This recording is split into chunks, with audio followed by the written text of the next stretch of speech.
Today, I'm going to show you guys the 3 easiest hacks to boost your credit score quickly. These are all things that I have done personally, and if you've seen any of my videos, you'll know how important good credit is to your financial success. Borrowing money becomes way cheaper, and you can begin to leverage by using OPM, other people's money. Before I go over these 3 hacks to boost your credit score, I want to first mention that the best way for you to start improving your credit score is always going to be by paying off your loans and credit cards in full on time every single month. And if you are someone who doesn't necessarily have enough to pay off in full, but you have, let's say, $900 to pay it off, stay tuned because in this video, I'll teach you how to properly allocate that across multiple credit cards using a super cool service called SmartCredit. So your credit score is calculated by your payment history, which has a 35% impact on your overall score, your amounts owed, which has a 30% impact, your length of credit history, which has a 15% impact, your overall credit mix, which has a 10% impact, and new credit, which also has a 10% impact. Now that you know what's impacting your score, the first hack for you to start improving it is going to be knowing when to pay your credit card bill. More specifically, paying off your credit card early each month so that when the credit companies send their reports to the credit bureaus, it shows that your balance is 0. Now, to give you an example of this, let's say your credit card's due date is on the 24th of each month, and the credit company must send the reports to the bureaus on the 21st of each month. The issue that happens here when you decide to pay off your balance on the 24th is that the credit company already sent your statement to the bureaus, which shows a balance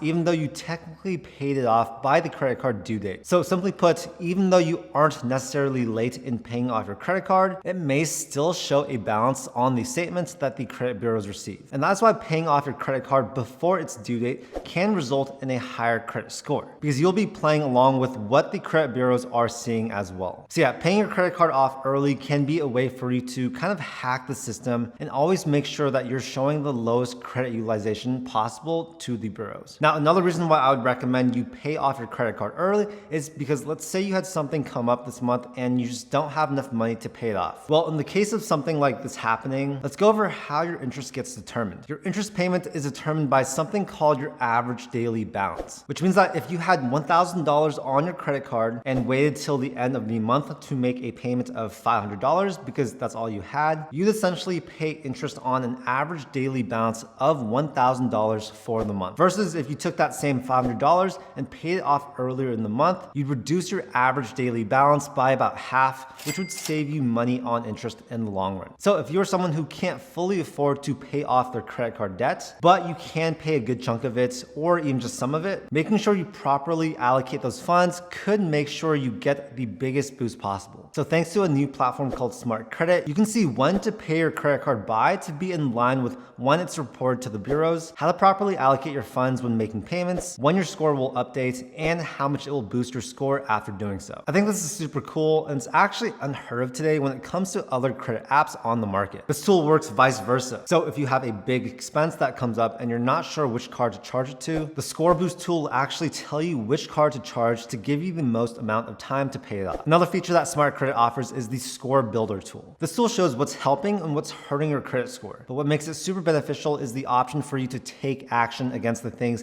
that are hurting your score. By selecting this option, you can take a look at your credit report and fix any issues. This could include things like errors, debts, identification theft, and goodwill correction. The Take Action tool sends a letter to your creditors on your behalf asking for a correction on your credit report. All you have to do is authorize them to do so by checking a few boxes, and they'll take care of the rest. SmartCredit also offers up to $1 million in fraud insurance, a money manager tool, and fraud protection. The money manager tool allows you to put all your card info in one place and set up alerts for easy monitoring. So something that I've done is let SmartCredit know that I want to be notified of purchases that are over $10. So yeah, that's just another cool tool that they can offer that can save you time and money, especially in the case of unauthorized charges. If you want the best tool for helping better your credit, check out SmartCredit. I'll leave a link down below. Again, it's the best platform to help add points to your credit, and the link will be in the description. So the second hack you can do to boost your credit score is by joining someone's credit account as an authorized user. Now, the trick here is to join someone's account that has a strong credit history, because their credit history will carry over onto yours. This is because most credit bureaus track authorized user activity in their annual reports. However, it's worth noting that this really only provides a major benefit to people who have little to no credit history and are looking to build up a good score quickly. And people who already have a long credit history may have a harder time seeing a big jump in their credit score when using this method. So if you are looking to be an authorized user under someone's account, there are a few different people you should go to first. If you have a parent with a strong credit history,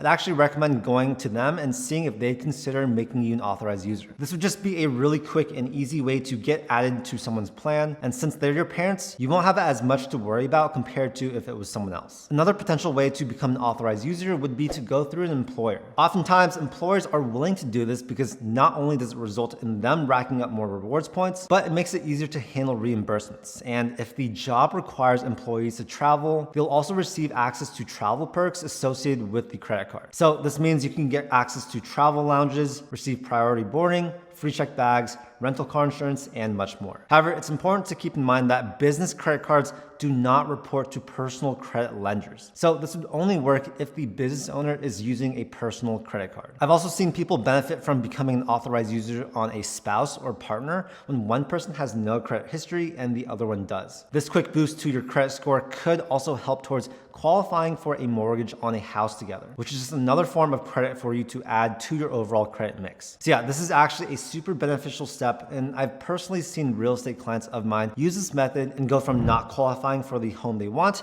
to qualifying just a few months later. But you must be careful because not only can becoming an authorized user help your score, it can also tank your score if the person that is adding you as the authorized user has bad credit of their own. So if they actually miss a payment, that missed payment is going to show up on your credit report. So yeah, just be careful who you trust and make sure that they are very financially responsible. All right, so the third and final hack that I have for you guys is going to be asking for a credit limit increase. Let's say you get approved for a credit card a while back and it has a low limit on there because you're just starting out your credit journey. If it's been a decent amount of time since then and your financial circumstances have changed, you'll most likely qualify for a credit line increase. And since your overall credit utilization accounts for 30% of your score, this can give you a nice boost as well, especially if you find yourself continuously going over 30% utilization on your card every single month. However, you should only apply for a credit increase when it's likely that you will be accepted. Some card companies actually do a hard inquiry or a hard pull on your credit to decide whether or not to give you the increase, which can actually negatively impact your score in the short term. Hard pulls can only affect your credit for up to 1 year though, and after 2 years, they get removed from your record. So to give you some examples of banks that do hard pulls, those are going to be Chase, Barclays, Bank of America, US Bank, and USAA. And the banks that don't do any hard pulls when requesting a credit line increase are American Express, Capital One, and Wells Fargo. Some other things to note are that when you call and ask Citi for an increase, they'll tell you whether they'll do a hard or soft inquiry beforehand. So you can actually decide if that's something you want to do after finding out. And the call itself won't affect your score. And Discover will usually do a soft inquiry. However, let's say you're not happy with the increase that they offer you because you think it's too low, and you ask for an even higher one. Discover will then do a hard pull on your credit history to decide whether they will grant you the additional increase. So yeah, just keep these things in mind when deciding which card to apply for an increase with. Another scenario where it may be beneficial to apply for a credit increase is if you keep getting denied when applying for new credit cards. Receiving a higher credit limit, in addition to a simultaneous boost in your credit score points, may be what you've been needing to start qualifying for more prestigious cards, mortgages, car loans, and things of that sort. On top of that, having more credit extended to you will allow you to earn more rewards, plan for bigger purchases better, and give you extra financial resources in case of emergencies. The last thing to note about credit increases is that the issuers do send out automatic increases from time to time, which don't result in hard or soft pulls on your report. However, increases typically don't get offered until at least 6 months after opening the account, and they typically aren't extended more than once within a 12-month period. So yeah, guys, this is why I want to mention again how important it is to really only put things on your credit card that you can afford to pay off. Yes, obviously, if you need to put something on there that is an investment in yourself and your work, then it may be worth paying for. I've invested a lot of money into bettering myself over the years, and I can 100% say it was worth every penny. But what I'm really talking about is things like going on shopping sprees, paying for lavish vacations, unnecessary subscriptions, and yeah, that kind of stuff. These can be easy ways to rack up big balances on your credit cards, so make sure to not let those kinds of things get too out of hand, and always check yourself when it comes to this. The last thing I'll say about this is that credit is a huge huge tool in America, and it's one of the things that makes this country so awesome. With a good credit score, you can qualify for a good mortgage on a home, get good interest rates on car payments and business loans, receive free money from rewards programs, and a lot more. Entrepreneurs leveraging their credit to build a fortune is nothing new to America, and it goes back to my point of what makes this country unique. Americans leverage their credit on all levels of society, whether it's for the entrepreneur who is using his or her credit to buy out another company, or whether it's for the smaller scale investor who leverages their credit to get things like a good mortgage on a home or a good car payment, and then use the money they would have put towards paying those items off into other ventures that will make more money in the long run. That's why credit is so important. That's why I want to make this video. And yeah, if you haven't done these 3 things already, definitely do them. Thanks for watching, guys. And remember, if you want quick and easy points, I put links in the description for the SmartCredit tools, so make sure to check those out. If you guys enjoyed the video, make sure to hit that like button and also subscribe for more content just like this. I make a ton of videos about personal finance, investing, and entrepreneurship. Thanks so much for your time, and I'll see you in the next video. Peace.